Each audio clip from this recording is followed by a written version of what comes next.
বিসমিল্লাহির রহমানির রহিম।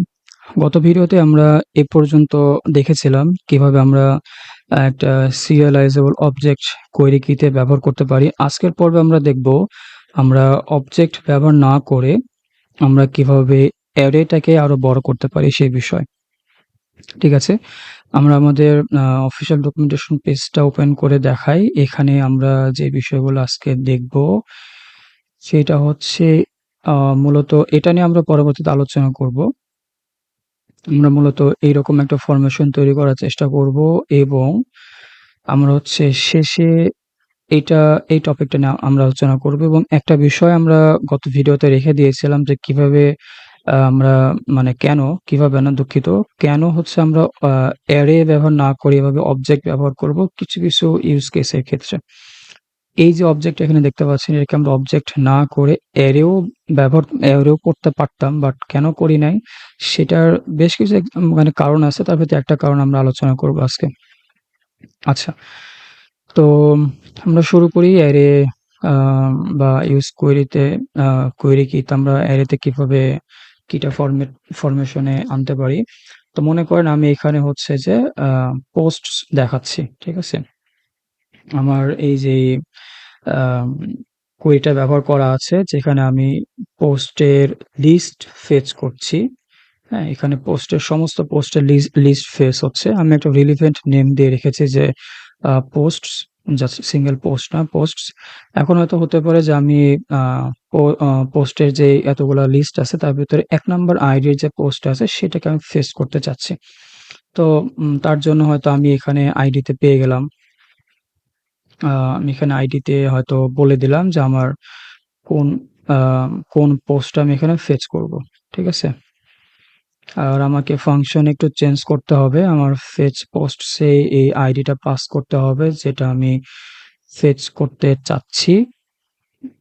আমি এখানে এপিআই ইউআরএল একটু চেঞ্জ করে দিলাম। আচ্ছা,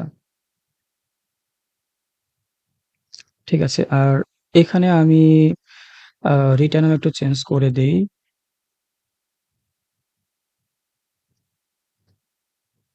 আচ্ছা, এখানে আমি p ট্যাগ না দিয়ে p ট্যাগ ব্যবহার করি।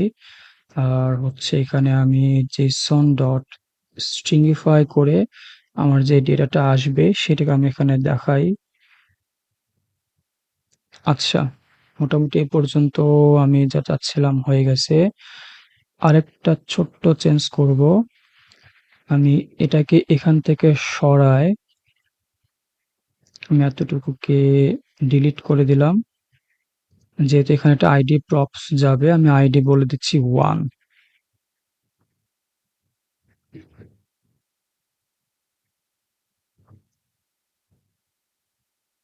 আচ্ছা, এখানে প্র্যাকটিস আইডি 1, এখানে আইডি দিচ্ছি, এখানে আইডি আসছে। আচ্ছা, আমি এখানে ডেটাটা চলে আসলে এখানে আমি এটাকে কনসোল করি।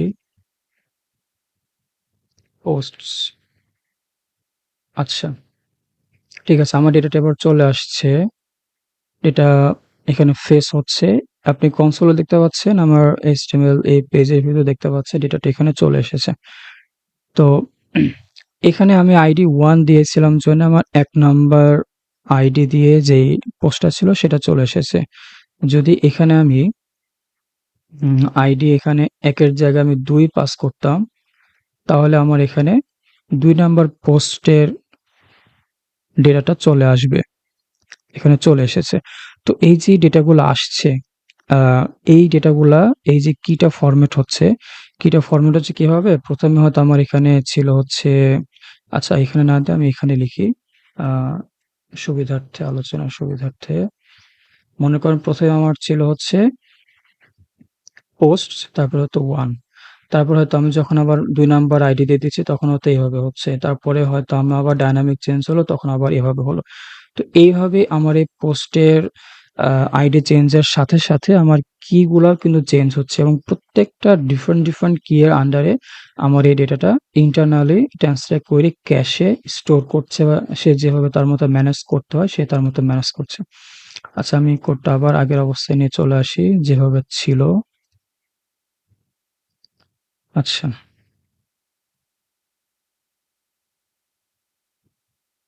এখানেও যা ছিল তাই নিয়ে আসি। আচ্ছা ঠিক আছে।